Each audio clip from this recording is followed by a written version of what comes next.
তো বন্ধুরা, কোরা বেনারসির ওপর তোমাদের কিন্তু আরও একটা কালেকশন নিয়ে চলে আসলাম। দেখো, এটা ডিজাইনটা পুরো আলাদা, পুরো পাতা পাতা ডিজাইন, মানে একদম ইউনিক। এর আগে যে শাড়িটা দেখালাম ওটা আর এটা কিন্তু একই নাম, কিন্তু প্রিন্ট আলাদা। দেখো এটার প্রিন্ট, দেখো পাতা পাতা, পাড়ের কাজটা এত ভালো লাগছে কি বলবো তোমাদেরকে, পুরো প্রদীপের মতোও লাগছে ডিজাইনটা খানিকটা বেশ। আর এটা দেখো বেশি ফুটছে যেন, পার্পল কালারের ডিজাইনটা।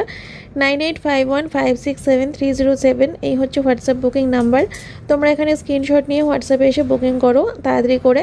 অনলাইন পেমেন্ট করে বুকিং করতে হবে, ফ্রি শিপিং কিন্তু নেই। আর তোমাদেরকে বলে রাখি, ইন্ডিয়ার যে কোনো জায়গা থেকে বুকিং করো না কেন তোমরা কিন্তু ফ্রি শিপিং পেয়ে যাচ্ছ। দেখো এইটা কি ভালো লাগছে যেন, প্রদীপটা পুরো ফুটে উঠেছে নীল শাড়ির উপরে, তাই না? আর দেখো বাটল গ্রিন কালার, মানে আমি যে কালারের কুর্তিটা পরে রয়েছি সেই কালারের উপরেও পেয়ে যাচ্ছ একটা এই কোরা বেনারসির শাড়ি। তোমাদের পছন্দ মতো কালার নিয়ে তাড়াতাড়ি করে বুকিং করে নাও হোয়াটসঅ্যাপে এসে। আমি কিন্তু তোমাদের জন্য ওয়েট করে আছি। বুকিং করার 8 থেকে 9 দিন বা খুব জোর হলে 10 দিনের মধ্যে তোমাদের পছন্দের শাড়ি কিন্তু তোমাদের হাতে এসে যাবে, তাও আবার ফ্রি শিপিংয়ে। কোথাও কোনো ডেলিভারি চার্জেস কিন্তু তোমাদের দিতে হচ্ছে না।